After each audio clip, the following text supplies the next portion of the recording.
Bismillahirrahmanirrahim. Assalamualaikum warahmatullahi wabarakatuh. Waalaikumsalam warahmatullahi wabarakatuh. Yang terhormat kepada Bapak Kepala Sekolah SMK Gularaja Wali Madiun, Bapak Nurhadi Kurniawan SSI. Yang saya hormati Bapak Ibu Guru SMK Gularaja Wali Madiun. Pertama-tama, marilah kita panjatkan puja puji syukur kehadirat Allah Subhanahu wa Ta'ala karena telah melimpahkan rahmat dan hidayahnya kepada kita sehingga kita semua bisa berkumpul dalam keadaan sehat walafiat tanpa suatu halangan apapun. Tak lupa sholawat serta salam kita tujukan kepada Nabi kita Nabi Muhammad SAW karena telah melimpahkan rahmatnya juga kepada kita sehingga kita bisa sampai pada saat ini. Bapak Ibu Guru semua, hari ini adalah acara diseminasi penyebaran pemahaman dan pendalaman penerapan budaya positif di lingkungan sekolah.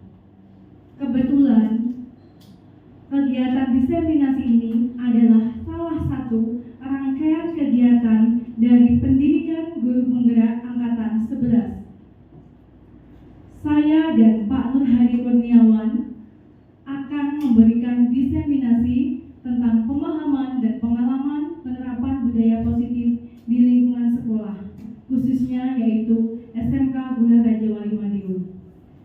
Untuk susunan acara hari ini, yang pertama yaitu sambutan Bapak Kepala Sekolah, yang kedua doa yang akan dipanjatkan oleh Bapak Imron, yang ketiga materi inti dari Pak Nurhadi Kurniawan, dan yang keempat coffee break, yang kelima materi inti yang akan saya sampaikan, dan terakhir adalah penutup.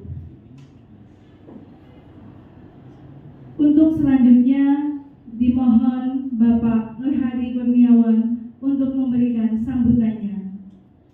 Untuk waktu dan tempat saya persilakan.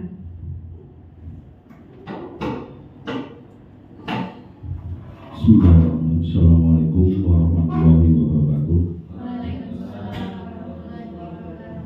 Yang saya hormati rekan-rekan guru SMK Gularaja Madiun. Pertama, kita panjatkan puji syukur kepada Allah Subhanahu wa Ta'ala karena pada pagi hari ini insya Allah kita dikaruniai nikmat yang luar biasa, yaitu nikmat sehat, sehingga kita bisa berkumpul dalam suatu forum yang insya Allah akan membawa manfaat banyak bagi kita semua. Yang kedua, sholawat serta salam senantiasa kita panjatkan kepada junjungan kita Nabi Agung Muhammad SAW yang kita nantikan syafaatnya nanti. Bapak Ibu sekalian, untuk meningkat waktu, ada beberapa poin penting yang perlu kita garis bawahi bahwa kegiatan Guru Penggerak adalah salah satu program yang luar biasa sebenarnya. Makanya salah satu kegiatan adalah aksi nyata, di mana kita didorong untuk memberikan aksi nyata benar-benar real yang bisa bermanfaat buat lembaga.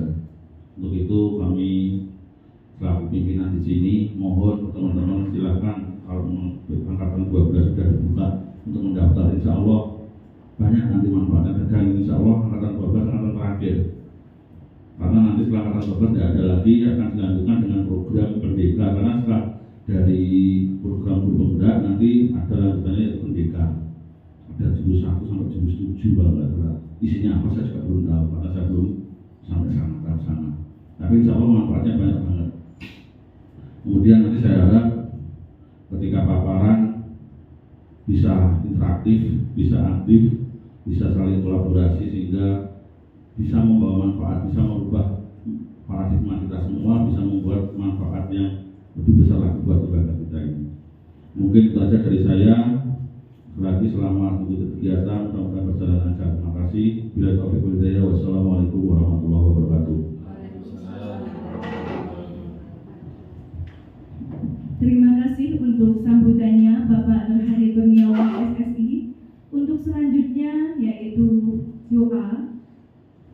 Waktu dan tempat dipersilahkan untuk Pak Imran memimpin doa. Assalamualaikum warahmatullahi wabarakatuh. Waalaikumsalam warahmatullahi wabarakatuh. Bismillahirrahmanirrahim. Wassalamualaikum warahmatullahi Sayyidina Muhammad bin Abdullah wa ala alihi wa sahbihi. Bapak Ibu dan juga Bapak Kepala Sekolah yang saya hormati, sebelum kita mulai acara pada pagi hari ini, marilah kita berdoa kepada Allah SWT. Mudah-mudahan Allah memberikan kelancaran acara kita pada hari ini, memberikan manfaat juga berkah untuk acara ini dan kedepannya untuk kita semua. Dan juga memberikan tambah ilmu dan juga pemahaman kepada kita semua yang bisa kita tularkan kepada anak-anak didik kita semua. Ala ini yang mengatur ini yang solehah, yaitu ini Muhammad Syekh Rasulullah SAW. Al-Fatihah.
Baik Bapak Ibu, untuk selanjutnya materi pemaparan yang kedua disampaikan oleh Desi Puspitasari, SBD.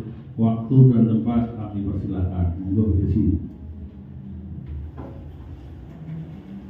Ya, terima kasih waktunya untuk Pak Nur Hadi Kurniawan. Yang terhormat, Bismillahirrahmanirrahim. Yang terhormat kepada Bapak Kepala Sekolah SMK Bularaja Wali Madiun, Bapak Nur Hadi Kurniawan, SSI. Yang saya hormati Bapak Ibu Guru SMK Bularaja Wali Madiun. Terima kasih untuk waktunya karena sudah menghadiri dalam kegiatan penyebaran praktik baik penerapan budaya positif SMK Bularaja Wali Madiun. Praktik baik ini merupakan salah satu rangkaian kegiatan dari calon guru penggerak angkatan 11. Di sini saya akan memberikan pemahaman dan penerapan tentang praktik baik penerapan budaya positif. Sebelum kita ke materi, saya ingin Bapak Ibu untuk fokus. Sebelum fokus, saya akan memberikan ice breaking. Jika saya bilang tepuk 1, Bapak Ibu perlu tepuk 1. Kemudian saya bilang tepuk 5, Bapak Ibu tepuk 5. Jika kalau saya bilang tepuk 6, Bapak Ibu tepuknya 5, berarti Bapak Ibu tidak fokus. Bisa dimulai Bapak Ibu? Siap. Bisa dipahami? Siap. Oke, siap. Tepuk 1, tepuk 2, tepuk 6.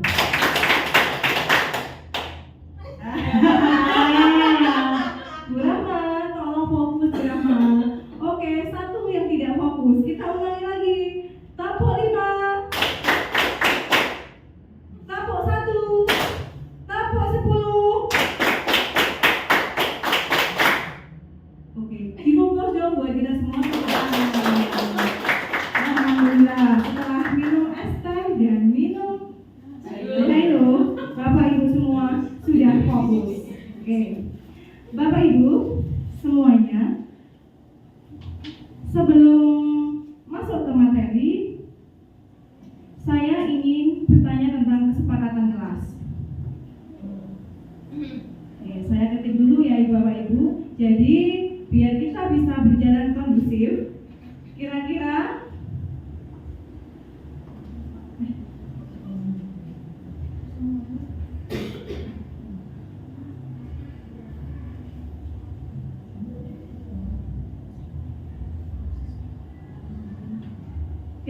kesepakatan apa sebelum kita masuk ke materi? Monggo Bapak Ibu. Saling menghargai. Oke, saling menghargai. Boleh makan, boleh minum, boleh ke toilet. Sebentar. Benar enggak?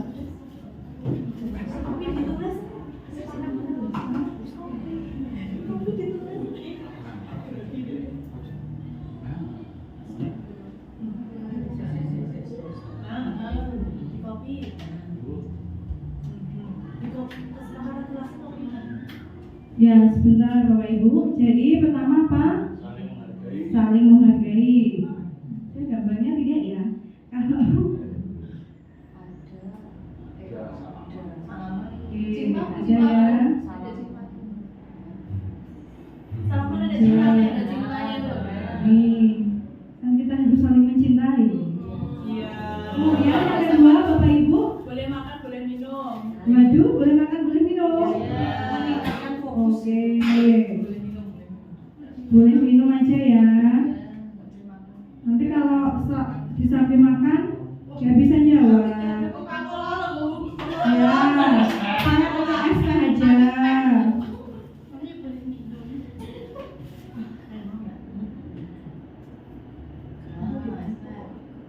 Oke.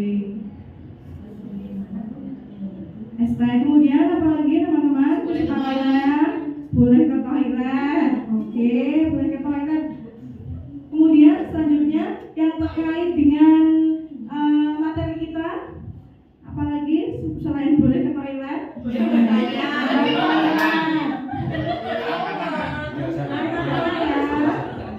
Tidak usah bertanya, Oke.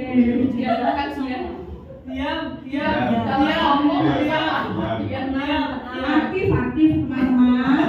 Ini kan diseminasi, jadi Bapak Ibu harus aktif. Kalau tidak aktif, ini harus aktif dan angkat tangan. HP mode silent itu wajib. Oke, HP mode silent. Oke.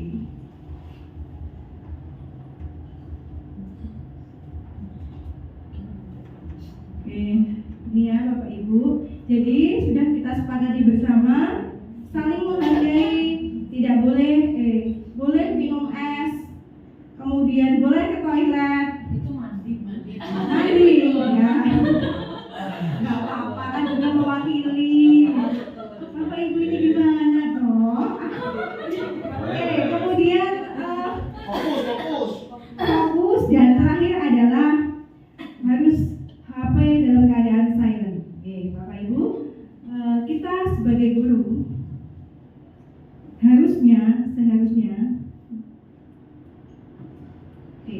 seharusnya itu mempunyai budaya positif. Budaya positif itu ada banyak materinya, yaitu disiplin positif dan nilai kebajikan, kemudian motivasi perilaku manusia, yang ketiga keyakinan sekolah atau kelas, kemudian kebutuhan dasar manusia, posisi kontrol seorang guru, dan yang terakhir adalah segitiga restitusi. Jadi untuk menjadi guru yang baik, yang profesional, dan sebagai pemimpin pembelajaran, tentunya kita harus mempunyai budaya positif yang bisa kita terapkan di sekolah ini. Oke Bapak Ibu, saya mau bertanya, pembelajaran saat ini ada yang pembelajaran berpusat pada guru ada juga pembelajaran berpusat pada murid. Kira-kira kita refleksikan diri kita sendiri. Kita lebih sering mana nih Bapak Ibu? Berpusat pada murid. Oke, coba Bu Yuli, monggo bisa menyampaikan opininya. Biasanya dengan lebih suka dan lebih sering memakai pembelajaran yang bagaimana? Yang saat ini yang sudah dilakukan.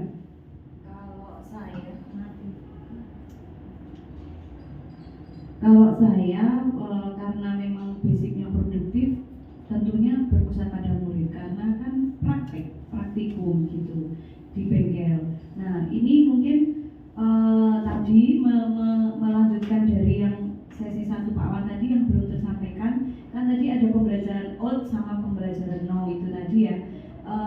Sebenarnya memang itu secara pembelajaran memang sudah terjadi seperti itu, cuman mungkin sharing sama teman yang lain sebenarnya bukan cara pembelajarannya, tapi kalau meskipun zaman now tapi masih banyak juga cara pembelajarannya itu old itu masih dipakai aja, meskipun dengan kurikulum apapun yang old itu masih dipakai. Mungkin bisa ini yang di-sharingkan bersama teman-teman. Jadi hal sederhana apa bagi kami sebagai guru itu bisa melakukan pembelajaran zaman now. Ya, terima kasih untuk Bu Yuli Har. Jadi Bu Yuli pada faktanya sudah menerapkan pembelajaran pada murid. Namun kebanyakan dari kita itu belum konsisten seperti itu nih. Nah, karena mengapa hal itu bisa terjadi? Pertama, kurangnya wawasan kita terhadap ilmu pengetahuan dan perkembangan zaman. Jadi kita ini semua sebagai Bapak Ibu guru di sini itu kebanyakan disibukkan dengan kegiatan sekolah.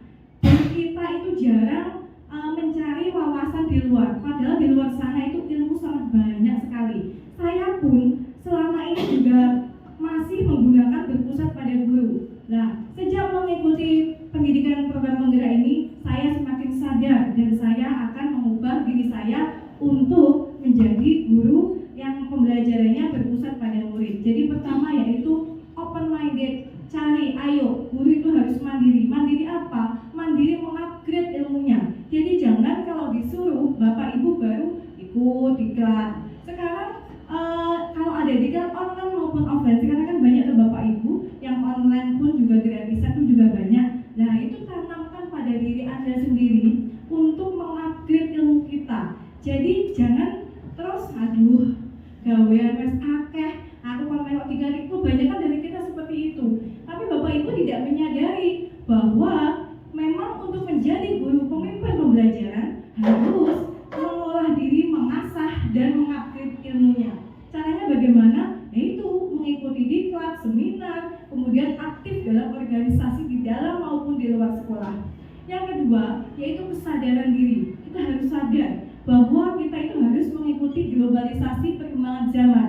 Selama ini saya sendiri sebagai guru 10 tahun mengajar di sini, ya was ngajar gitu saja. Padahal itu banyak sekali yang seharusnya bisa saya manfaatkan biar saya kreatif dan saya bisa menggunakan berbagai macam metode. Mungkin Bapak Ibu bisa merefleksikan pada dirinya sendiri. Oke Bapak Ibu, oke? Jadi pertama mengupgrade diri, yang kedua adalah kesadaran. Dan yang ketiga ini, ada mungkin setelah ini insya Allah kita akan melakukan membentuk kombel di SMK Bula. Karena ternyata di semua sekolahan itu sudah ada kombel. Dan kita kombelnya juga belum ada. Insya Allah setelah ini guys Bapak, kita adakan kombel di SMK Bula Raja Wali Madiun. Mungkin dari situ nanti kita bisa berbagi praktik baik, membuka wawasan kita, membuka open minded kita. Oke, monggo. Kemudian selanjutnya disiplin positif.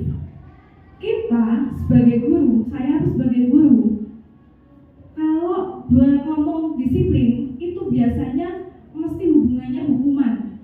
Padahal teman-teman semua, Bapak Ibu guru, disiplin positif itu jauh dari kata hukuman. Jadi disiplin positif itu lebih mengayomi dan menyelesaikan masalah. Jadi yang solutif.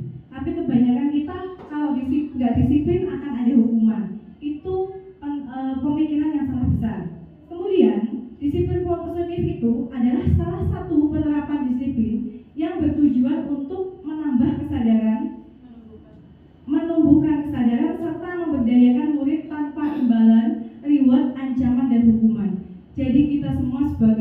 Ibu guru dan diri kita sendiri perlu menanamkan dan menumbuhkan kesadaran pada anak-anak supaya anak melakukan hal baik itu bukan karena imbalan.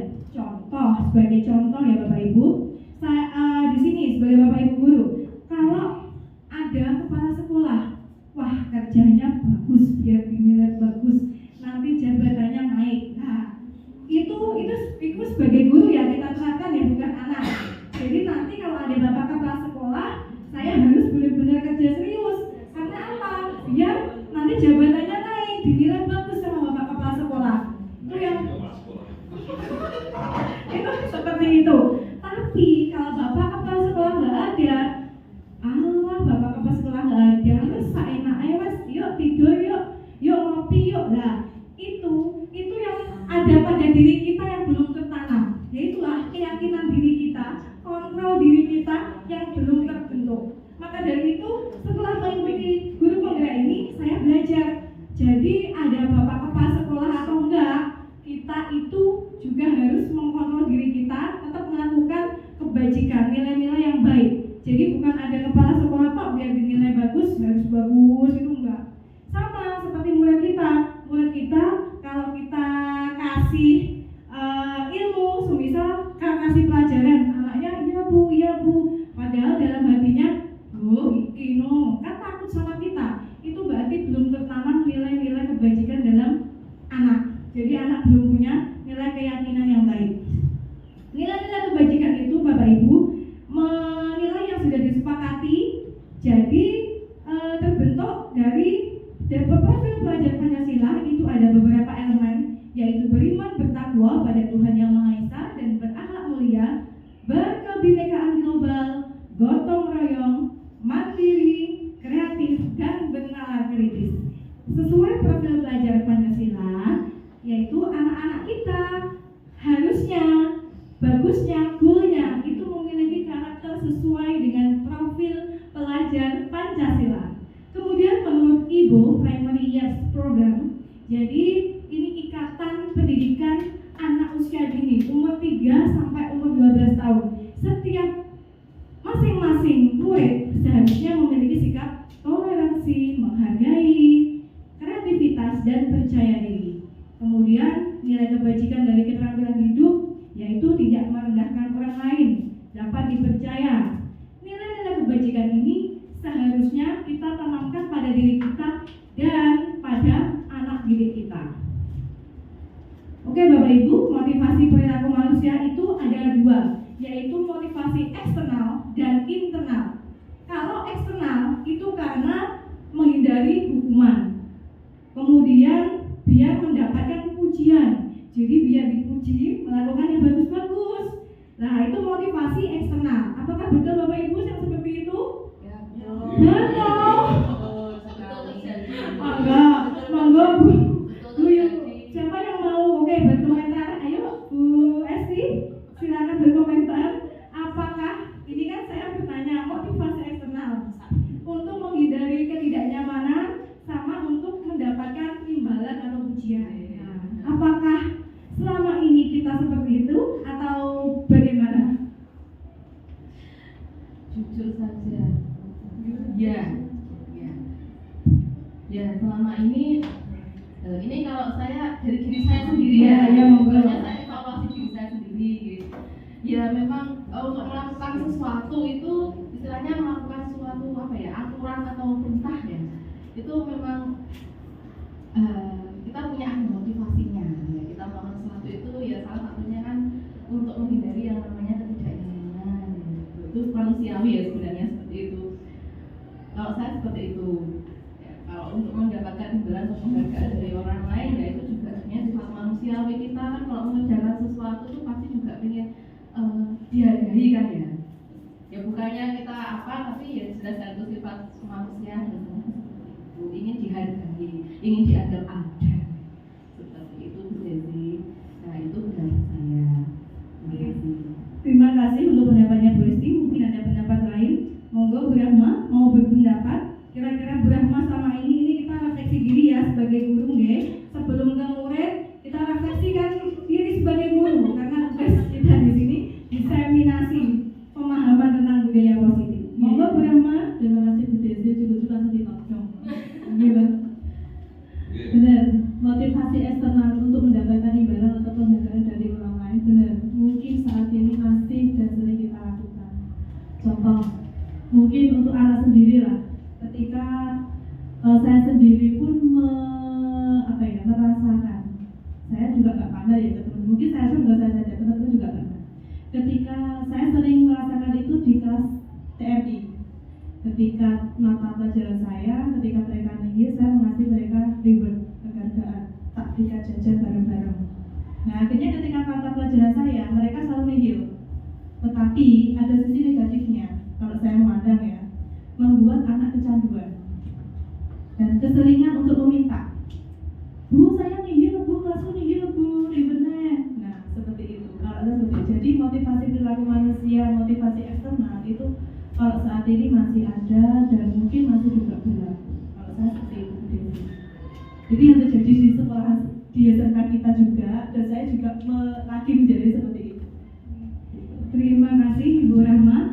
Mungkin Bapak Ibu ada tidak yang sudah melakukan motivasi internal? Motivasi internal itu menghargai diri sendiri dengan nilai-nilai yang dipercaya. Jadi melakukan sesuatu itu sudah kesadarannya. Semisal ada tidak ada kepala sekolah, kita berbuat baik. Ada atau tidak kepala sekolah, kita sesuai dengan aturan. Nah itu namanya motivasi internal. Nah kira-kira dari sini Bapak Ibu, apakah ada yang sudah merasa dirinya melakukan motivasi internal Bapak Ibu? Saya rasa sudah. Tetapi kita tidak mungkin mengungkapkan. Iya. Kita pendam sendiri. Oh gitu. Gak mungkin kita, motivasi itu gak mungkin kita perlihatkan. Kalau kita pendam jadinya sombong. Yang bisa mengoreksi itu adalah orang lain. Mungkin yang orang lain itu yang mengoreksi kita. Kerja, kayak orang lain. Padahal kita berusaha untuk semaksimal mungkin. Tapi ya itu tadi, karena pendapat orang berbeda-beda. Sebenarnya sudah melaksanakan kalau motivasi internal itu versi saya. Monggo mungkin Ada yang lain mau menambahi atau sambung? yang belum pernah motivasi internal itu Semua ya. Jadi alhamdulillah kalau begitu tepuk tangan buat kita semua Bapak Ibu. Ternyata di sini Bapak Ibu punya sudah melakukan motivasi internal. Kemudian terkait motivasi eksternal, untuk yang dibilangkan Bu Rahma, kata Bu Rahma, anak-anak menjadi kecanduan. Nah, karena adanya imbalan atau penghargaan, jadi dia candu, Bu mana Bu, saya sudah begini. Nah, maka dari itu tugas kita sebagai guru menerapkan kontrol diri dan keyakinan pada anak. Jadi kita tumbuhkan kesadarannya. Jadi tidak ada imbalan pun anak-anak sudah melakukan hal yang baik dan positif. Seperti itu. Mari ya Bapak Ibu, kita bareng-bareng, saya pun juga masih belajar ini. Kemudian keyakinan kelas atau sekolah. Mengapa keyakinan kelas atau sekolah? Mengapa bukan peraturan kelas atau sekolah? Mungkin ada yang tahu? Monggo Pak Imron, silakan berkomentar. Oke, keyakinan. Mengapa kok tidak peraturan? Mengapa kok harus keyakinan? Monggo. Ini kursi panas gitu Pak Ibu. Terima kasih Bu Desi. Oke.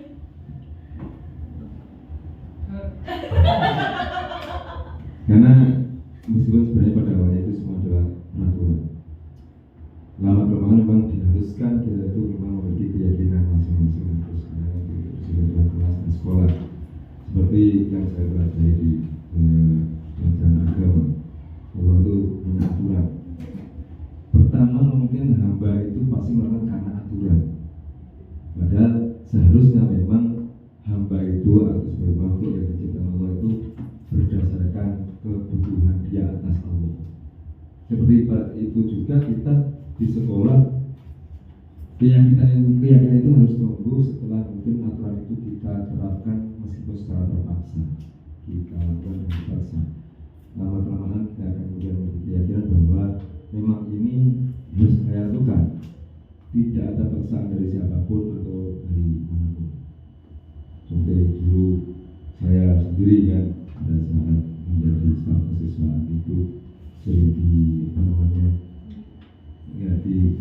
evaluasi, alhamdulillah ya. Kemudian saya mulai berbenah, bisa datang agak pagi. Seandainya pun saya kemudian sekali terlambat, pasti ada sesuatu yang di rumah yang saya lakukan, kesalahan dan sebagainya. Begitu. Jadi biarkan itu tumbuh setelah kita memang terpaksa menjalani aturan yang ada. Begitu. Ya, terima kasih Pak Imron untuk tanggapannya. Ya, betul yang disampaikan, aturan itu harus tetap ada. Nah, keyakinan itu yang membuat kita mengurangi hal-hal yang tidak diinginkan atau melakukan hal negatif. Jadi antara aturan dan keyakinan itu harus berjalan dengan seimbang. Tapi kebanyakan dari kita ini perlu menumbuhkan rasa keyakinan diri. Nah, itu yang perlu dipelajari. Biar tahu kalau itu betul, ini salah. Kemudian ini contoh keyakinan kelas atau budaya positif keyakinan sekolah.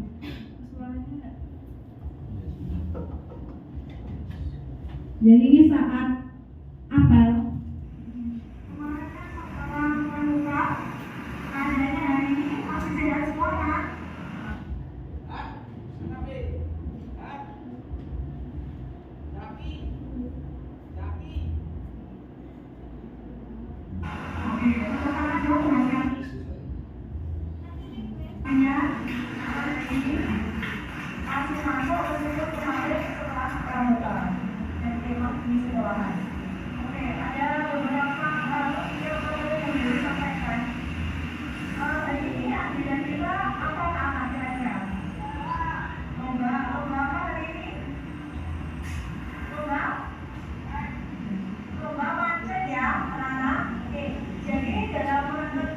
Ini ada beberapa perlombaan. Salah satunya hari ini yaitu lomba memancing. Dalam lomba memancing ini pastinya akan ada aturan ya. Kira-kira aturannya apa saja, Nana? Kalau lomba mancing itu aturannya ada apa saja? Harus bagaimana? Harus sportif ya kalian ya. Oke, harus sportif. Kemudian harus sabar. Jadi dalam memancing, kira-kira ada nilai keyakinan kalian harus kalian lakukan. Jadi nanti kalau memancing, kalian harus pertama yaitu disiplin. Kedua, kalian harus sportif. Jadi pantang menyerah ya, harus sabar, pantang menyerah. Kemudian apa lagi anak? Selain sabar, disiplin, pantang menyerah, kemudian apa lagi? Kira-kira nilai apa yang kita dapatkan dari memancing itu? Mungkin ada yang bisa? Berapa mana? Apa? Disiplin, tertib, kemudian kesabaran. Seperti itu ya. Tapi kalau mancing, jadi nilai-nilai yang perlu kita yakini yaitu harus sabar dulu, kemudian sportif, nggak boleh curang, kemudian harus pantang menyerah. Jadi kalau dapat ikan, kalian jangan marahi teman atau pada diri sendiri. Jadi kalian harus pantang menyerah. Kemudian lomba selanjutnya yaitu nanti ada lomba sampai air sama balon ya, jenis balon ya. Itu kira-kira nilai apa anak yang bisa dipetik dari bermain balon? Ada yang bisa? Jadi nilai yang kita lakukan dari bermain balon itu apa? Ada yang bisa mana? Ada yang tahu tidak? Apa? Bukan merupakan bebas, merupakan apa lagi? Merupakan, kemudian merupakan itu menggunakan kolaborasi. Jadi harus saling bekerja sama. Nanti kalian kalau bekerja atau nanti kalian harus saling bekerja sama antara kelompoknya ya. Karena kalau satu nanti di depan maka tidak akan mencapai hasil. Kemudian dalam lomba itu ada aturan yang harus dilakukan supaya apa anak?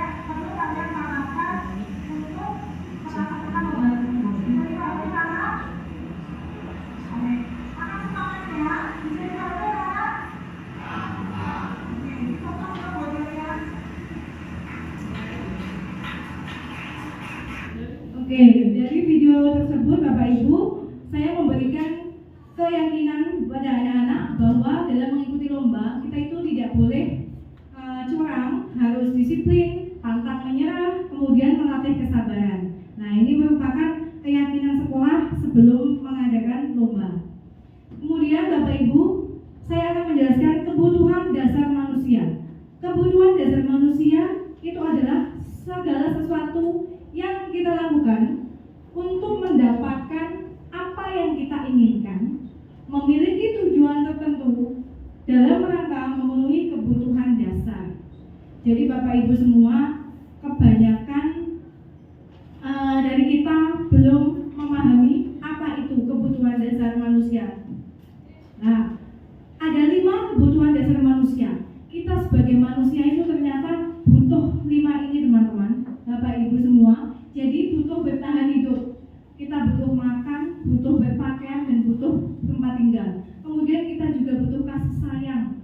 Kemudian kita butuh penguasaan. Penguasaan itu pengen dirinya dianggap, kemudian punya harga diri, pengen dirinya diakui, itu penguasaan. Kemudian kebebasan, itu pengen mandiri, mencoba hal baru dan memiliki pilihan. Dan yang terakhir adalah kesenangan, pengen bermain, pengen humor, pengen tertawa. Jadi jika dalam diri kita semua ada salah satu kebutuhan yang tidak terpenuhi, maka kita pasti akan melakukan hal yang menyimpang. Itu sudah akan dipastikan. Jadi semisal siswa kita, saya kasih contoh murid kita itu semisal ramai di kelas, itu bisa, jangan kita langsung marahi. Kenapa ramai? Kenapa kamu seperti itu? Ayo keluar. Itu bukan seperti itu ya Bapak Ibu. Ternyata anak-anak melakukan seperti itu, ramai di dalam kelas, kemudian ngobrol di dalam kelas, itu ternyata kebutuhan dasarnya ada yang belum terpenuhi. Kira-kira anak-anak yang ramai di kelas itu kebutuhan apa Bapak Ibu yang belum terpenuhi? Makanya anak-anak itu ramai aja di kelas. Kira-kira yang mana? Monggo Bu Esti silahkan memberikan tanggapan. Pakai speaker Bu biar teman-teman yang lain, Bapak Ibu. Nih, monggo. Kira-kira apa Bu? Anak ramai sendiri di kelas, suka hati seperti itu, mungkin kebutuhan yang belum terpenuhi adalah kesenangan. Oke, kesenangan G. Kok bisa Bu Esti? Kok bisa dengan berpendapat bahwa anak-anak kesenangan itu bagaimana? Di situ kebutuhan kesenangan ada bermain, humor, dan tertawa. Oh, seperti itu. Ya, Oke. karena ramai itu jadi mereka senang kalau ngobrol sama temennya, video sama temennya itu. Ya, seperti itu. Oke, terima kasih. Mungkin ada jawaban lain mengapa kok anak ramai di kelas? Oke, Bu Yuli mau menjawab, monggo. Kalau saya agak berbeda dengan Bu Esti ya. Kalau saya kebutuhan dasar yang tidak terpenuhi pada saat dia ramai adalah kasih sayang. Jadi dia pengen digatekni, pengen dipedulikan, ya caper istilahnya gitu. Kalau saya. Mungkin ada pendapat lain selain Bu Esti, Bu Yuli? Monggo. Kalau saya itu bukan, itu beda lagi karena penguasaan. Kadang anak-anak itu ingin dianggap ada, diakui di situ. Terkadang kan kita kurang memperhatikan anak-anak ketika dia belajar. Kadang kan kita suka nunjuk anak yang A itu kan umpama kelas TNI, suka ditunjuk ragil. Nah itu nanti ada suatu kecemburuan. Jadi ya saya itu juga bisa gitu loh. Kan biar anak itu bukan itu aja yang ditunjuk, tetapi yang lain juga ingin dianggap ada, diakui keberadaannya di situ. Oke, terima kasih Bapak Ibu semua. Jawabannya tidak ada yang salah, semuanya betul. Jadi anak ramai itu bisa karena kurang kasih sayang, karena kurang kesenangan, karena kurang penguasaan. Jadi semuanya tergantung konteksnya, kondisinya bagaimana di lapangan. Kita sebagai Bapak Ibu guru yang menghadapi siswanya. Oke, bisa dimengerti ya Bapak Ibu. Jadi nanti setelah kegiatan ini, jika ada anak-anak kita yang kiranya melenceng atau kok menyimpang sebentar, menyimpang ke kanan ke kiri, nah itu jangan langsung ditegur, jangan langsung dimarahi. Kita pahami dulu, kita cari, kita gali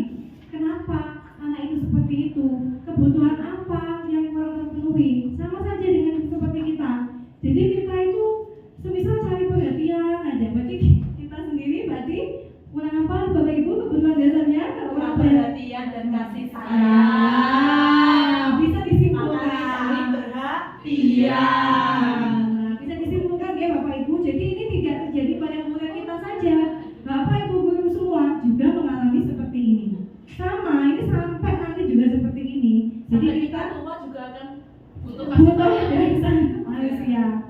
Oke, selanjutnya selama ini saya pribadi itu miskonsepsi tentang talent control. Jadi ilusi guru itu harus mengontrol murid itu adalah salah ya Bapak Ibu. Ternyata guru itu bukan mengontrol, tapi menuntun, memfasilitasi, mendorong dan memimpin, bukan sesuai dengan kehendak kita. Yang kedua, ilusi bahwa kritik dan membuat rasa bersalah mampu menguatkan karakter. Ternyata ini juga tidak benar Bapak Ibu. Mari kita ubah. Biasanya saya sendiri itu sering membuat anak-anak itu biar merasa bersalah, kasihan, biar tidak mengulangi lagi. Padahal itu tidak betul. Jadi tidak sepenuhnya membuat rasa bersalah itu akan mampu menguatkan karakter, tapi malah akan berdampak negatif. Kemudian ilusi bahwa orang dewasa berhak memaksa tidak diperbolehkan ya Bapak Ibu, meskipun kita guru tidak boleh memaksa siapapun. Oke, 5 kontrol guru itu ada 5 sebagai penghukum, teman, pembuat rasa bersalah, pemantau, dan manajer.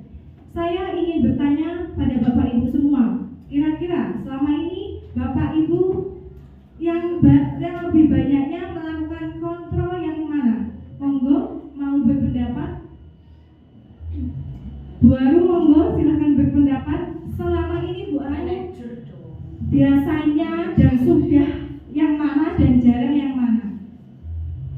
Kalau saya sepertinya sampai tahap pemantau, dimana di situ juga kadang-kadang tanpa sadar ada membuat rasa bersalah juga, tapi belum sampai ke tahap yang manajer. Ya mungkin karena saya juga belum tahu seperti ini, jadi ya masih seperti itu sampai tahap situ aja.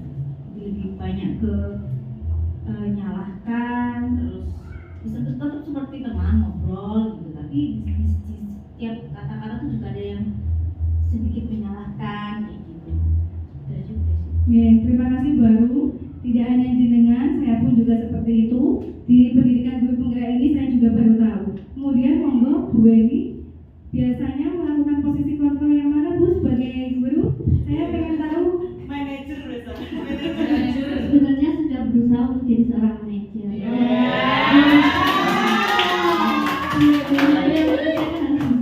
Jadi konsekuensinya apa? Menerapkan aturan. Tapi terkadang di kondisi lapangan itu untuk menerapkan sebagai seorang manajer itu kurang konsisten. Dan ada konsistennya itu apa? Karena ya kalau anak ikut jadi dilema. Ini harusnya gimana? Misal ya, kita sudah menerapkan aturan kalau nggak pakai baju praktek, aturannya berarti nggak boleh ikut praktek. Padahal secara latar belakang kondisi di lapangan itu jumlah murid perkebunan itu tidak banyak, dan kita butuh tenaga untuk mengerjakan proyek ini. Nah, dilema kalau ini satu nggak masuk, jadi nanti proyeknya akan tidak diselesaikan. Nah, sebenarnya pengennya menerapkan manajer, tapi itu dilema, tidak konsisten. Nah, kalau ini nggak dikerjakan, butuh tenaga, ini nggak akan selesai. Nah, kalau nggak akan selesai, kita juga proyek ini juga terhambat seperti itu, karena kondisi di perkebunan itu pun kita butuh tenaga, dan banyak ceweknya, apalagi yang kelas 11, cowoknya cuma 2. Nah, itu yang pengennya manajer sudah punya prinsip, manajer tuh harus konsisten dengan ayo kita bikin aturan apa, terus kalau nggak konsekuensinya apa. Tapi terkadang di lapangan seperti itu. Nah, jadi untuk menerapkan konsistensi di lapangan itu yang susah. Ilmunya dapat, teorinya dapat, tapi prakteknya yang sulit. Mungkin itu. Terima kasih. Terima kasih Bu Weni. Memang berbicara itu tidak semudah dengan prakteknya itu semuanya, tapi paling tidak kita sudah tahu ilmunya, kita mencoba. Setelah dengan kan sudah tahu ilmunya, kemudian kita mencoba belajarlah sedikit demi sedikit. Yang penting ada perubahan dan peningkatan. Kalaupun sudah tahu ilmunya tapi kita tidak mempraktekannya, ya sama saja bohong. Jadi cobalah berbenah sedikit demi sedikit saja, tidak apa-apa, yang penting ada kemajuan dan perubahan. Menurut saya seperti itu. Mungkin Bu Rika, dengan posisi kontrolnya biasanya seperti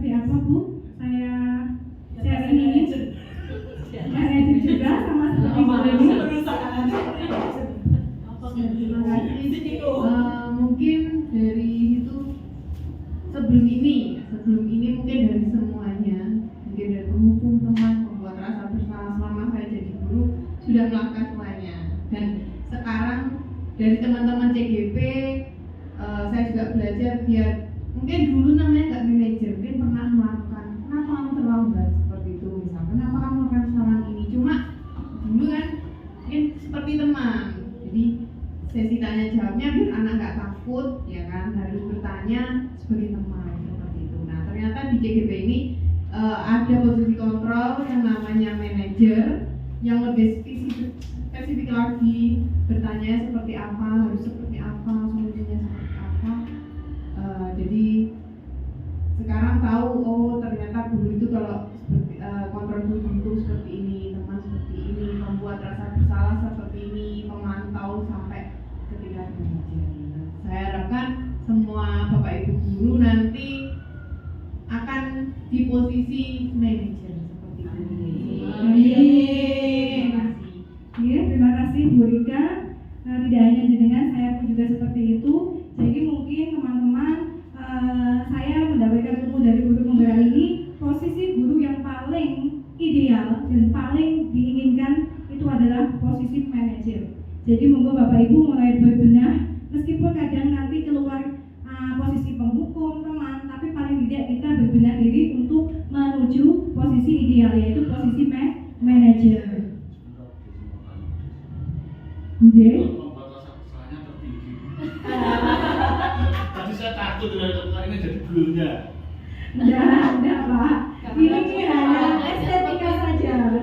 Ya, saya sukanya yang begitu Pak. Iya toh. Lah kira boleh paling tinggi kok buat rasa. Aku mah ya batin ngono paling ya. Kemudian contoh penerapan 5 posisi kontrol guru. Jadi kasusnya yaitu contoh satu kasus ya, terlambat datang ke sekolah. Kalau menghukum biasanya bilangnya begini, bersihkan kamar mandi sampai bersih ya, bersihkan lantai ini, bersihkan kelas ini. Kebanyakan dari kita juga pernah kan melakukan seperti itu? Sama. Yang kedua, posisi sebagai teman. Berapa kali ibu harus memberitahu kamu selalu mengecewakan ibu. Nah, itu sebagai teman. Kemudian selanjutnya, tolong bantu ibu nak sekali ini saja supaya ibu tidak ditegur bapak kepala sekolah. Nah, itu adalah membuat rasa bersalah. Kalau sebagai pemantau, itu pertanyaannya, kamu sudah melanggar peraturan sekolah, kamu tahu tidak konsekuensinya? Nah, itu sebagai pemantau. Dan terakhir yaitu posisi manajer. Jadi posisi manajer itu apakah kamu tahu kesalahanmu? Kira-kira bagaimana memperbaiki kesalahanmu? Oke, jadi setelah ini monggo Bapak Ibu bisa menerapkan posisi manajer. Oke, posisi kontrol apakah aku? Kira-kira jika ada kalimat seperti ini, ibu kecewa sekali dengan kamu nak. Nah, kira-kira ini posisi kontrol apa Bapak Ibu? Apakah ada jawaban lain selain pembuat rasa bersalah?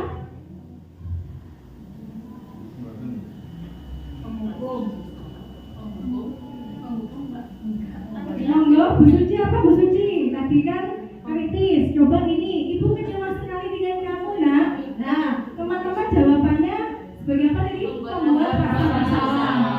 Kalau Bu Suci, monggo, speakernya sama. Dikasih monggo, dikasihkan Bu Suci, speakernya nggih. Oh nggih. Nggih, saya itu hanya mengetes konsen di pikiran Bapak Ibu.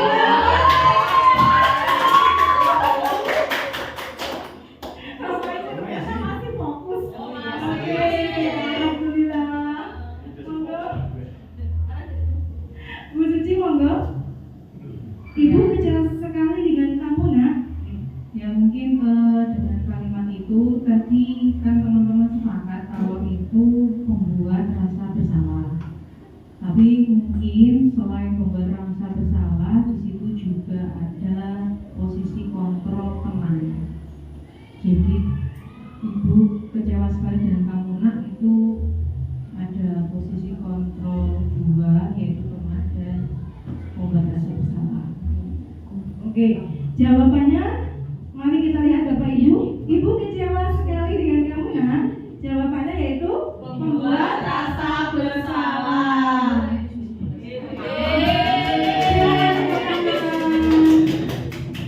Selanjutnya, posisi kelompok apakah aku? Kamu tidak akan pernah mendapatkan nilai nak jika kamu tidak mengerjakan tugas. Monggo, sebagai posisi apa, teman-teman? Penghukum. Apakah ada jawaban lain selain pemantau? Manajer. Monggo Bapak Ibu, jawabannya apa? Pemantau. Kita cek 1, 2, 3. Oke. Selanjutnya, apa rencanamu untuk menyelesaikan masalah ini? Kita cek dulu 1, 2, 3.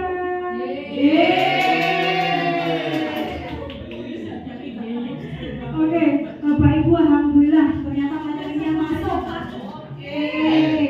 Kemudian, ayolah lakukan demi Bapak Ibu ya. Mari kita cek 1, 2, 3. Oke, teman-teman, ini yang perlu menjadi perhatian saya dan jenengan semua sebagai seorang pendidik. Jadi, mari kita bedakan antara hukuman, konsekuensi, dan restitusi. Hukuman itu tidak terencana, jadi lebih ke satu arah. Munculnya itu secara tiba-tiba, itu namanya hukuman. Hukuman bisa berupa fisik maupun psikis. Efeknya itu akan negatif. Kemudian konsekuensi. Konsekuensi itu memang terencana, sudah disepakati. Namun itu bisa membuat siswa tidak nyaman dan goalnya juga tidak akan tercapai. Dan terakhir, posisi yang paling ideal dan yang diharapkan kita melakukan ini yaitu segitiga restitusi, yaitu menciptakan kondisi murid untuk memperbaiki kesalahan dan mengajaknya untuk mencari solusi. Yang perlu ditekankan, restitusi ini kira-kira Bapak Ibu guru di sini semua yang sudah menerapkan restitusi siapa nih Bapak Ibu? Atau mungkin sudah pernah tapi hanya langkah 1 atau langkah 3. Begini Bapak Ibu, ada langkah 3 dari segitiga restitusi. Nomor 1 adalah menstabilkan identitas. Yang kedua yaitu validasi tindakan yang salah. Yang ketiga yaitu menanyakan keyakinan. Jadi dalam proses segitiga restitusi itu membuat proses dialog yang membuat guru itu bertujuan muridnya bisa menjadi murid yang mandiri dan bertanggung jawab, yang mana ditanyakan kesalahannya apa, penyebabnya apa, mengapa kok seperti itu, dan solusinya harus bagaimana. Nah itu kita kembalikan ke siswanya, itu namanya segitiga restitusi. Kira-kira Bapak Ibu di sini yang sudah melaksanakan segitiga restitusi siapa Bapak Ibu? Saya akan memberikan jempol 2. Itu tak jawab. Monggo Bu Yulihan mau.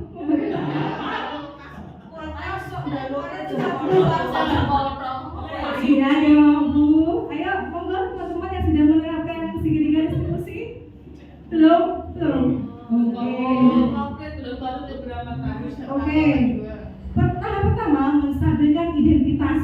Jadi kata-katanya yaitu menganggap kesalahan itu adalah bagian dari proses pembelajaran. Biasanya kita ngomong begini, berbuat salah itu wajar nak, tidak apa-apa. Kalau ibu jadi kamu, ibu juga akan begitu. Nah, terus Bapak Ibu juga pernah kok melakukan itu. Nah, itu namanya menstabilkan identitas. Jadi anak itu biar merasa, wah guruku juga seperti itu kok. Jadi merasa tidak sebagai teraniaya atau korban, sebagai pelaku. Jadi menstabilkan dulu, distabilkan perasaannya. Kemudian yang kedua, validasi tindakan yang salah. Ini setiap manusia berupaya memenuhi kebutuhan dasarnya tadi ya Bapak Ibu. Ada berapa kebutuhan dasarnya Bapak Ibu tadi? 5.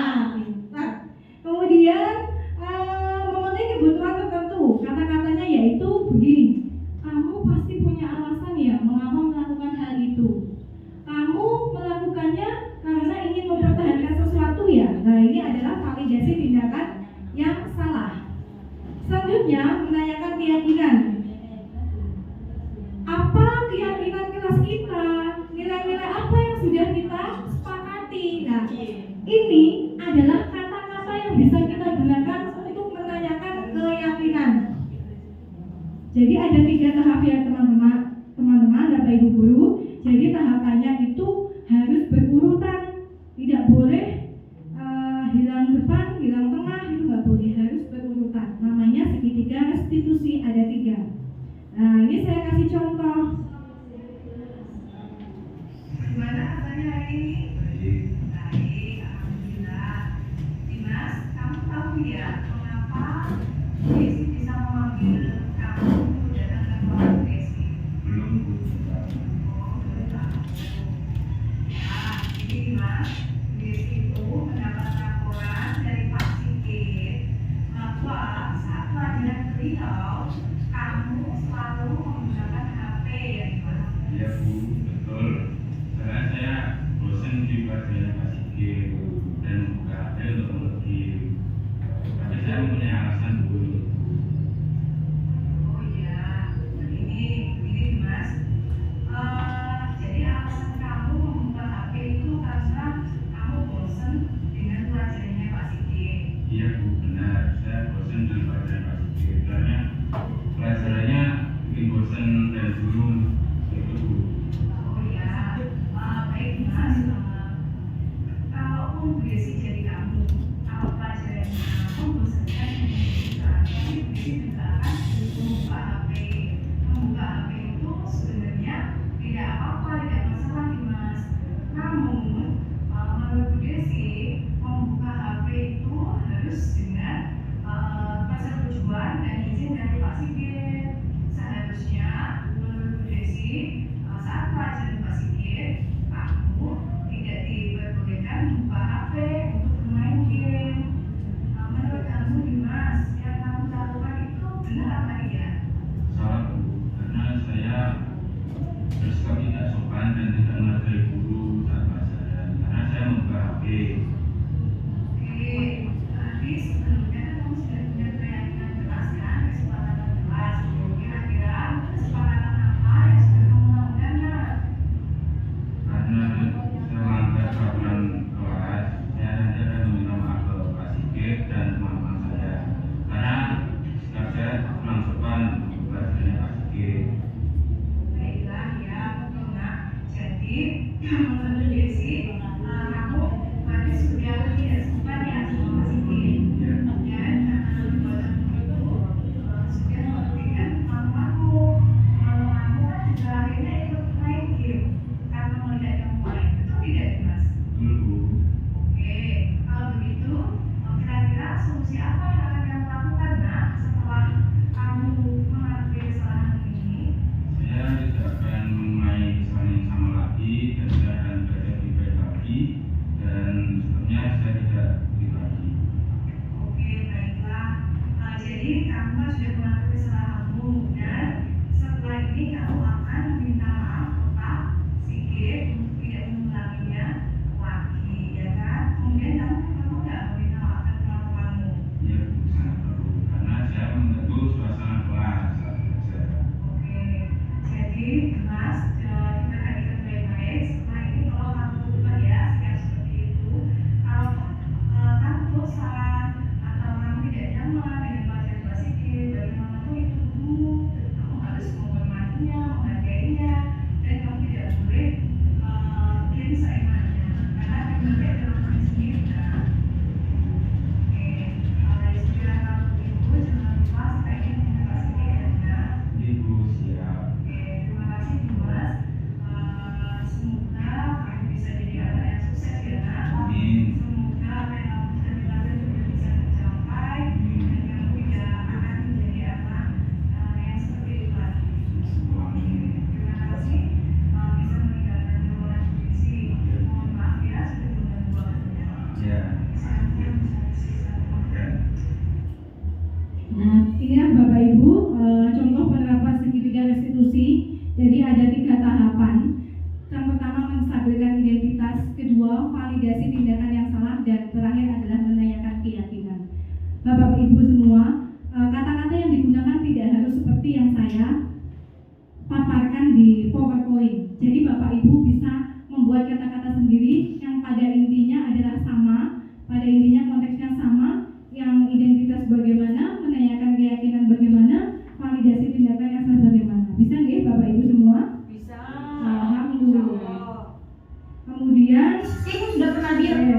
selanjutnya ini waktu Ivan selain terlambat sekolah ternyata dia main game gadangan. Oke, Ivan, ini Desi setiap mengajar itu kok waktu pelajaran Desi Ivan sering izin tidak masuk tanpa bertahan.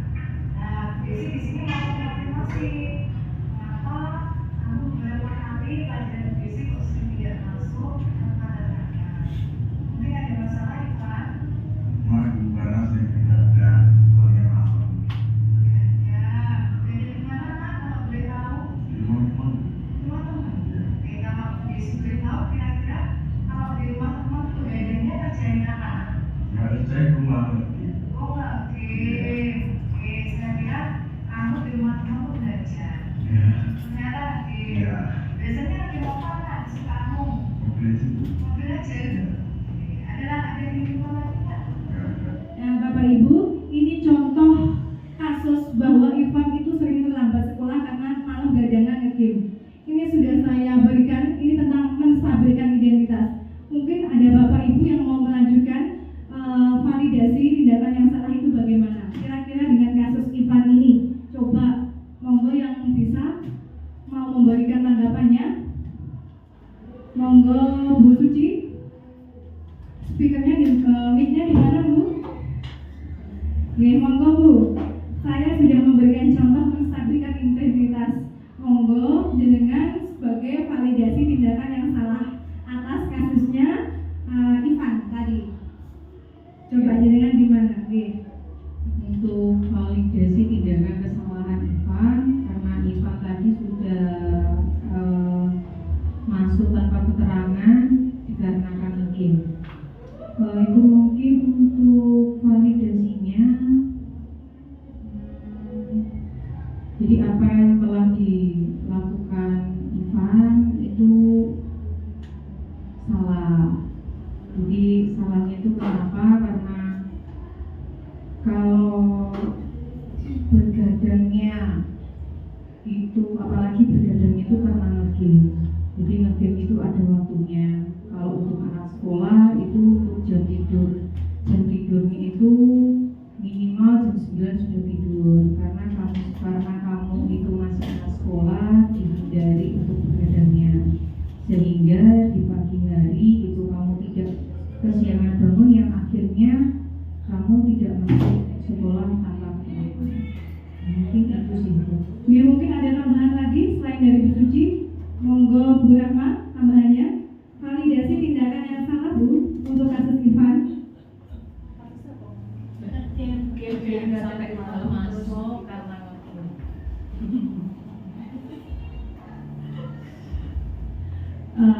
Kalau versi saya berdasarkan Bu Desi tadi itu sudah betul. Bu Desi sudah menerapkan segitiga resolusi pada Ivan. Saya gitu. Ya, sekarang saya ingin Bu Rahma itu mempraktekkan agak fokus Mak, kagum banget. monggo Bu Yuhan.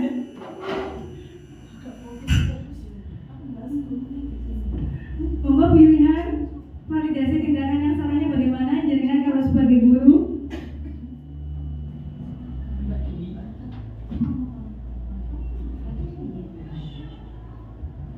Kalau menurut saya validasinya kenapa Ivan kamu kok sampai mengorbankan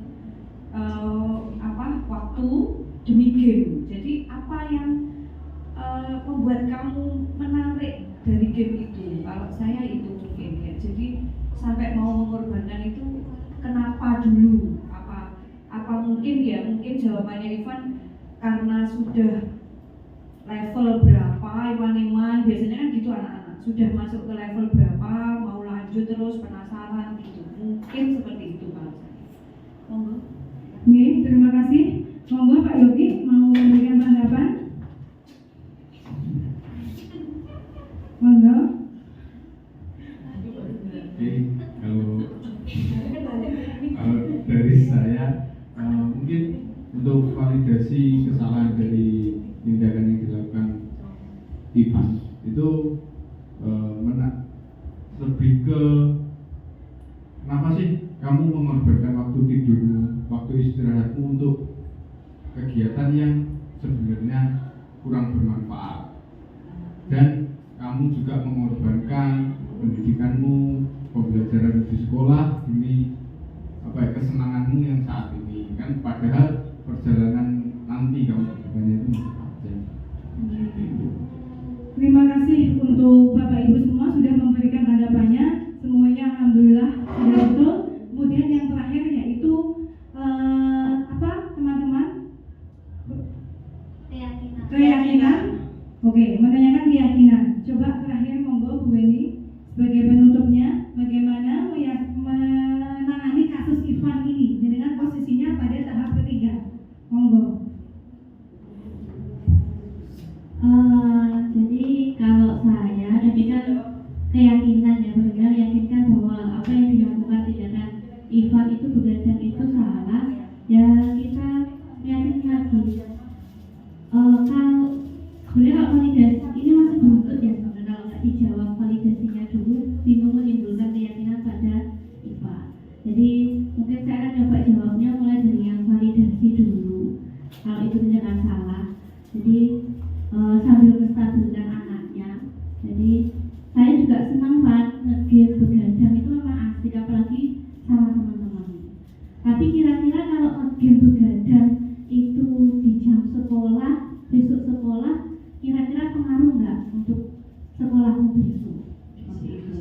Dia nanti akan, insya Allah Ivan nanti akan juga, jadi ada komunikasi dua arah. Salah dulu, salah atau tidak, jawabannya kan hanya itu. Nah kita hanya dia akan timbul jawaban salah. Nah, kita validasi tanpa kita dengan tetap menstabilkan identitasnya seperti itu. Hanya dia melakukan kesalahan. Nah, kalau seperti itu nanti kamu nggak masuk lagi Pak. Kalau kamu masih begadang dan nge-game di malam hari, boleh begadang nge-game di malam hari, tapi ada waktunya, ada batasannya. Waktunya kapan? Kamu harus sepakati. Sekarang kalau itu kamu salah, berarti kamu harus bisa mengatur waktu biar kesenanganmu pribadi. Nge-game itu nggak salah, tapi kalau dilakukan di waktu yang salah, itu jadinya salah. Nah, kalau berarti kamu sekarang boleh yakinkan bahwa nge-game itu nggak salah sepenuhnya, asalkan kamu punya komitmen, dan komitmen itu tidak mengganggu sekolahmu. Jadi misalkan Ivan harus punya aturan, saya akan nge-game, saya begadang di jam malam minggu, misalkan seperti itu boleh. Tapi kalau di jam sekolah saya harus mengisikan waktu saya untuk belajar, seperti itu. Jadi kita harus menimbulkan bahwa nilai-nilai itu benar salahnya itu tergantung kondisi dan situasi juga. Kita harus meyakinkan, kita tidak boleh melarang juga, karena mungkin itu kebutuhan dasar Ivan sebagai seorang manusia, yaitu kesenangan.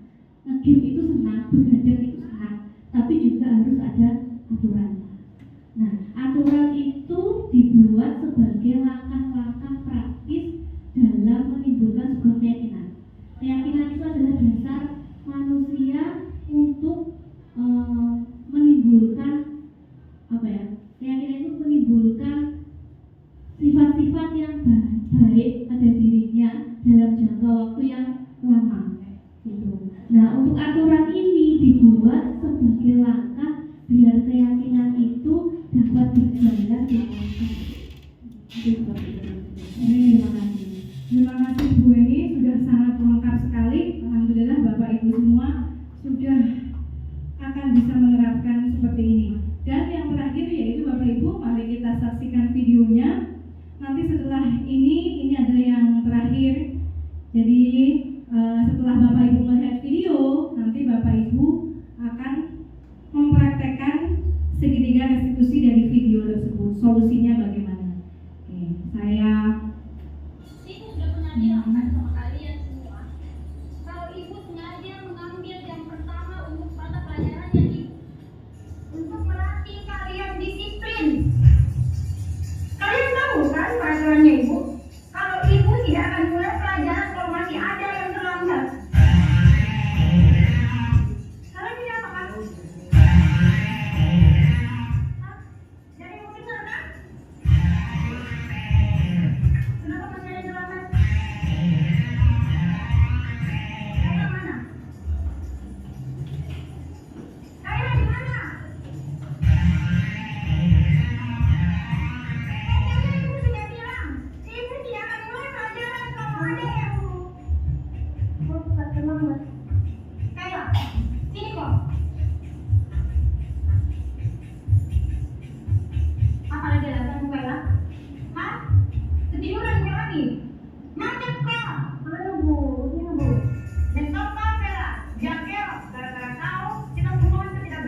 ini saya tidak terlalu ikut dan tenang setelah dihukum. Kok tidak masuk kok kemana? Sekarang jelaskan kok kepada kita semua di sini kenapa kok selalu terlambat dan malah kemarin kok tidak masuk? Kayla, jelaskan kok. Bicara kok. Kayla. Maafkan kak teman-teman. Karena gara-gara saya kalian semua tidak belajar. Hari pertama saya terlambat karena mamaku demam berdarah.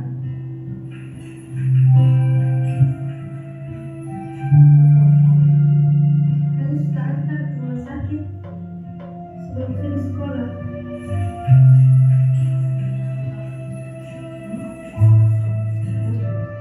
Hari kedua saya lambat ke sekolah karena harus ke rumah sakit. Suami makan dulu mama.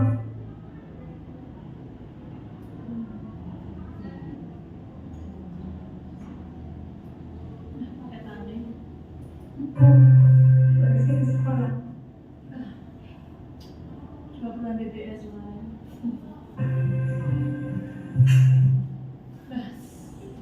Paling sedih sama sepi ya. Saya teriji kok gitu jadi siap-siap menang. Hari ke dia kembali. Saya teriji kata Saya ibu tidak tadi bisa kan. sekolah. Belum jadi infeksi.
Presentasi itu kayak pas itu.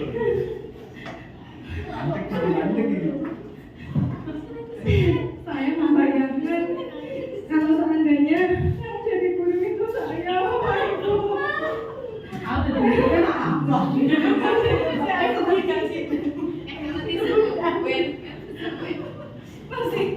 Pasti kita akan menyesal Bapak Ibu kalau kita melakukan hal seperti ini pada mata kita.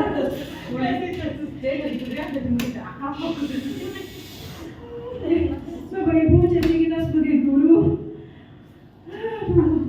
jadi di situ.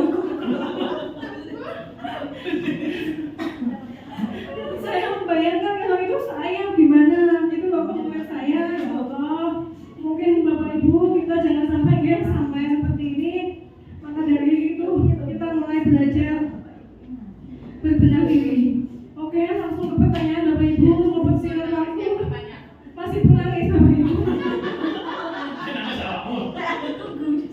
Gimana kamu bawa Bapak Ibu?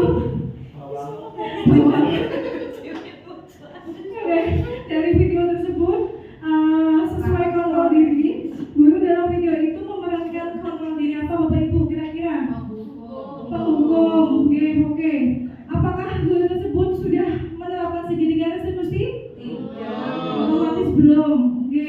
Maka dari itu, mari kita membuat kelompok dengan berpasangan Bapak Ibu. Anggap pasangan jenengan itu murid Anda. Kemudian segera dipraktekkan segitiga restitusi dari kejadian Kailan terlambat ini. Oke Bapak Ibu, monggo silahkan berpasangan langsung mawon ya Bapak Ibu, kan sudah pinter-pinter semua ini guru-gurunya. Monggo. Ya tidak apa-apa dong. Oke, mau satu. Oke, ayo, oke. Silahkan siapa yang mau mempraktekkan. Saya tunjuk atau monggo Bapak Ibu yang raise hand. Seperti nanti kesepakatannya harus aktif. Ya, restitusi sing paham. Oke, Bu Rahma dengan Ayo di staffnya. Oke. Jadi muridnya aja. Oh iya benar. Mantan muridnya. Mantan muridnya aja. Rumah saya jauh. Monggo Pak Yogi dengan Bu Rahma bisa langsung praktek segitiga restitusi. Bahas semua pembicaraan. Oke, monggo.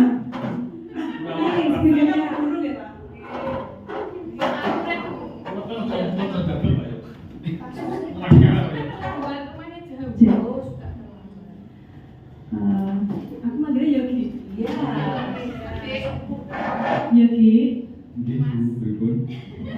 Tadi saya dapat informasi dari temanmu Wahyu.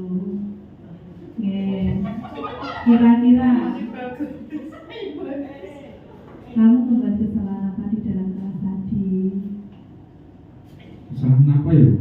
Saya nggak pernah membuat kesalahan.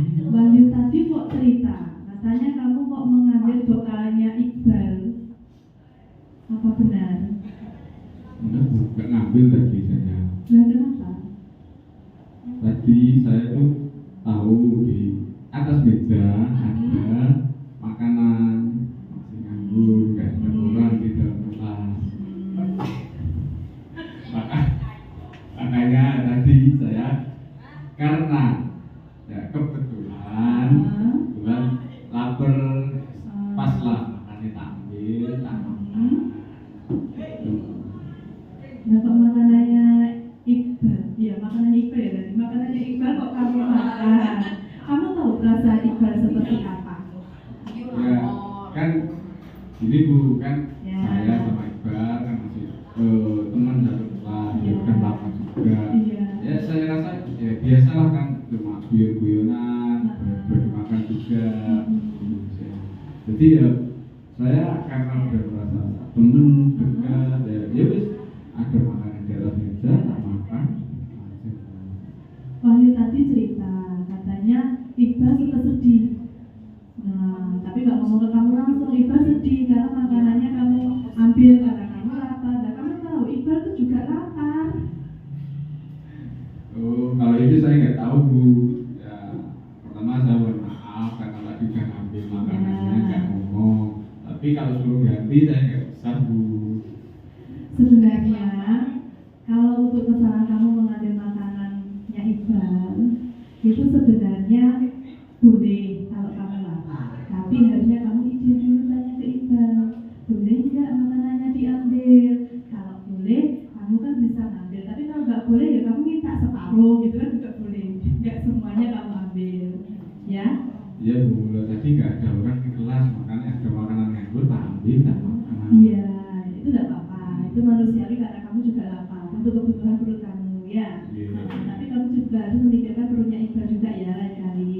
Kan udah dipikirkan orang tuanya. Oh, nah kamu juga dipikir orang tuanya. Kamu tahu kan membuat Iqbal sedih. Nah akhirnya Iqbal tadi sudah ke Wahyu. Terus akhirnya kira-kira setelah Iqbal sedih, kamu akhirnya melanggar kesepakatan kelas. Kira-kira kesepakatan kelas mana yang kamu langgar? seolah-olah di kelas sudah kesepakatan saling menghargai. Kesepakatan saling menghargai antar teman di kelas. Betul, kamu sudah melanggar kesepakatan kelas saling menghargai. Terus tindakan selanjutnya apa? Untuk selanjutnya, pertama saya minta maaf kepada Iqbal dulu. Kemudian saya nggak akan mengulangi ngambil makanan tanpa seizin yang punya. Terus? Kemudian mungkin itu aja sih Bu. Kamu harus tetap berteman sama Iqbal. Ya, seperti itu ya. Nah, jangan diulangi lagi. Habis ini kamu minta maaf. Kalau kamu sudah melakukan itu semua, nah nanti saya harapkan di kelas kamu tidak ada kegaduhan lagi, ya, dan tidak membuat sakit hati Iqbal. Bukan hanya Iqbal, tapi teman-teman yang lain. Oke, terima kasih. Karena Bu Rahma dan Pak Yogi sudah mempraktekkan sibiliar restitusi sesuai dengan urutannya. Dan yang terakhir Bapak Ibu adalah waktu yang kita tunggu-tunggu, yaitu penutup. Sebelumnya saya akan memberikan petuah yaitu dan pesan, jadilah guru yang tergerak. Jadi tergerak dari diri kita sendiri dulu, setelah itu bergerak dan menggerakkan untuk menjadi pemimpin pembelajaran. Silakan tepuk tangan Bapak Ibu semuanya. Semoga dengan rangkaian penjelasan penyebaran diseminasi budaya positif di sekolah ini kita mulai berguna lagi ya Bapak Ibu. Terima kasih untuk waktunya dan sekian. Wassalamualaikum warahmatullahi wabarakatuh. Waalaikumsalam warahmatullahi wabarakatuh. Baik Bapak Ibu semuanya, terakhir sebelum kita tutup, poin-poin yang tadi mohon bisa dicermati bersama dan kita bisa melaksanakan dengan baik. Yang jelas, guru penggerak bertugas untuk bergerak dan menggerakkan. Saya minta semuanya saja dari teman-teman DKP bisa menggerakkan rekan-rekan yang lain. Di akhirnya saya tutup dengan bacaan alhamdulillah, alhamdulillahirobbilalamin. Mudah-mudahan bermanfaat buat semuanya. Terima kasih. Wassalamualaikum warahmatullahi wabarakatuh.